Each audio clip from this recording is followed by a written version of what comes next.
Le matin se leva sans chant d'oiseaux. Habituellement, l'aube à Kandjara était une symphonie. Coqs fiers, chèvres impatientes, rires d'enfants courant vers la rivière. Mais ce jour-là, un silence étrange pesait sur le village. La rivière, autrefois large et brillante comme un serpent d'argent, n'était plus qu'un long ruban de boue craquelée. Les troupeaux avaient disparu pendant la nuit. Même le vent semblait hésiter à souffler.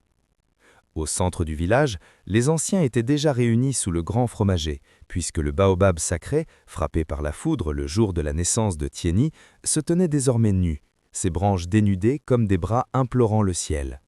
Tieni observait la scène à distance. Il avait grandi, mais il n'était pas encore un homme. Ses épaules commençaient à s'élargir, ses traits d'enfant s'affinaient. Pourtant, dans ses yeux dorés brillait toujours cette lueur indomptable. Les murmures autour de lui n'étaient plus discrets. Depuis qu'il est né, les saisons ne sont plus les mêmes. Les esprits sont troublés. Sa mère, Aminata, se tenait droite, digne, mais ses doigts tremblaient légèrement autour de son pagne. Le chef du village, un homme à la barbe blanche nommé Sori, leva son bâton sculpté. Kandjara traverse une épreuve. Les rivières s'assèchent, les troupeaux disparaissent, les récoltes sont faibles, les signes sont clairs. Son regard se posa sur Tieni. Le silence devint plus lourd que la chaleur. L'enfant né du tonnerre doit quitter le village. Un murmure choqué parcourut la foule. Certains baissèrent les yeux, d'autres hochèrent lentement la tête. Tieni sentit son cœur frapper contre sa poitrine, mais il ne pleura pas. Il avait toujours su que ce moment viendrait. Le vent tourna autour de lui, soulevant légèrement la poussière à ses pieds. Aminata s'avança. « Mon fils n'est pas une malédiction, il est une promesse que vous n'avez pas encore comprise. » Mais les regards restaient fermés. Le vieux griot, Bakari l'Ancien, s'approcha lentement. Parfois, pour comprendre le vent, il faut le laisser voyager. Ces mots n'étaient ni une condamnation, ni une défense. C'était un passage. Tieni leva les yeux vers le ciel pâle. « Si je pars, la rivière reviendra ?» Personne ne répondit. Alors il hocha la tête. « Je partirai. » Un souffle chaud traversa la place. Cette nuit-là, Kandjara resta éveillé. Aminata prépara un petit sac. Des galettes de mil, une gourde, un talisman en cuir contenant des herbes protectrices. Elle prit le visage de son fils entre ses mains. « Tu n'es pas terrible parce que tu détruis, Tieni. Tu es terrible parce que tu refuses d'être petit. » Il tenta de sourire. « Le vent me parle parfois. Alors écoute-le, mais n'oublie jamais ton propre cœur. » À l'aube, Tieni quitta le village. Aucun tambour ne résonna. Seul le vent l'accompagnait. La savane s'étendait à perte de vue. Les herbes hautes ondulaient sous une lumière dorée. Au loin, des acacias dessinaient des silhouettes fines contre l'horizon. Tieni marchait sans se retourner. Au début, il ressentit une étrange légèreté, comme si une tension invisible s'était détachée de ses épaules. Mais lorsque le soleil monta haut dans le ciel, la solitude commença à peser. « Où dois-je aller ?» murmura-t-il. Le vent souffla doucement vers l'ouest. Il suivit sa direction. À la tombée de la nuit, il atteignit une petite clairière où un feu brillait déjà. Il se figea. Une silhouette se tenait près des flammes. « Tu marches bruyamment pour quelqu'un qui veut voyager seul ?» La voix était ferme, mais jeune. Une fille sortit de l'ombre. Elle portait un arc dans le dos et des perles dans les cheveux. Son regard était vif, presque moqueur. « Je m'appelle Awa, et toi ?» Tieni hésita. « On m'appelle Tienig Banani. » Les yeux d'Awa s'agrandirent légèrement. « L'enfant terrible ?» Il soupira. « C'est ce qu'ils disent. » Elle l'observa un moment, puis haussa les épaules. « Les gens disent beaucoup de choses. Assieds-toi, tu as l'air affamé. » Il s'assit près du feu. « Pourquoi es-tu seul ?» demanda-t-il. « Je m'entraîne. Mon père dit qu'un jour, je serai la meilleure chasseuse de la région. Mais je dois apprendre à écouter la forêt. » Elle pencha la tête. « Et toi, qu'écoutes-tu » Tieni fixa les flammes. Le vent. Un silence s'installa. Puis soudain, une bourrasque plus forte fit danser les flammes. Awa plissa les yeux. « Ce n'était pas un hasard, n'est-ce pas ?»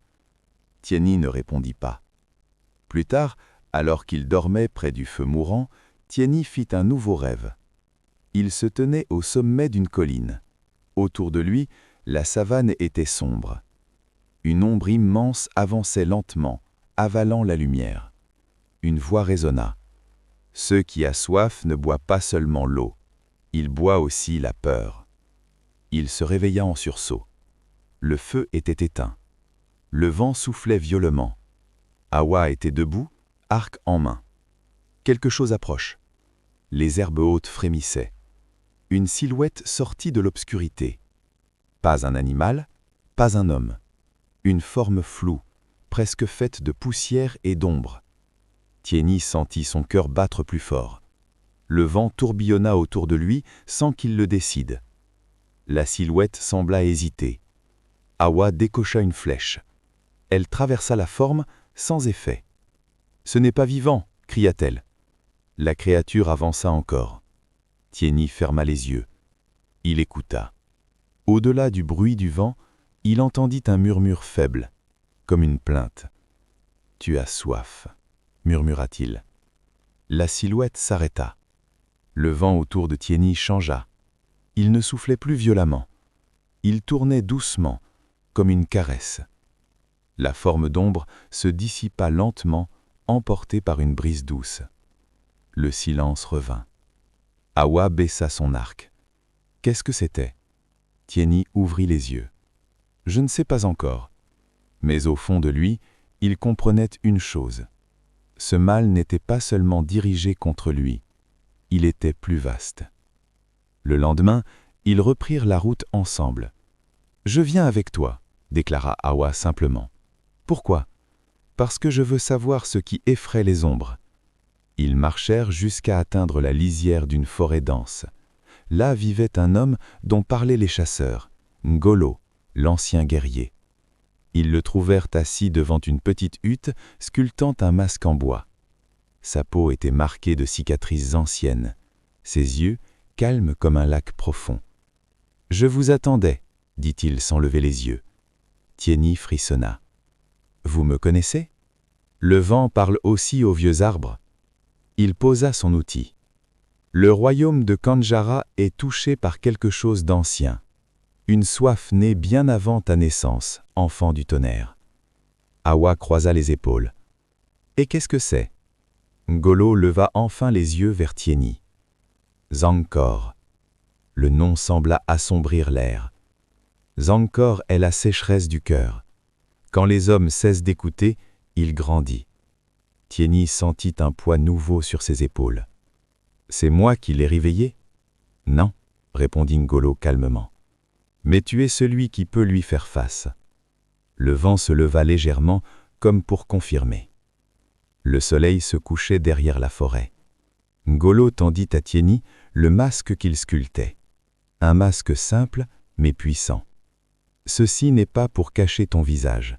C'est pour te rappeler qui tu es. Le vent peut détruire, mais il peut aussi porter les graines. » Tieni prit le masque. Pour la première fois, il ne se sentit pas accusé. Il se sentit appelé. Awa sourit légèrement. « Alors, enfant terrible, que choisis-tu » Il regarda l'horizon. Il pensa à sa mère, à la rivière asséchée, au baobab nu. Le vent souffla autour de lui, mais cette fois, il ne semblait pas sauvage. Il semblait attendre. Tieni inspira profondément. « Je choisis de protéger. » Le ciel s'illumina d'une lumière dorée.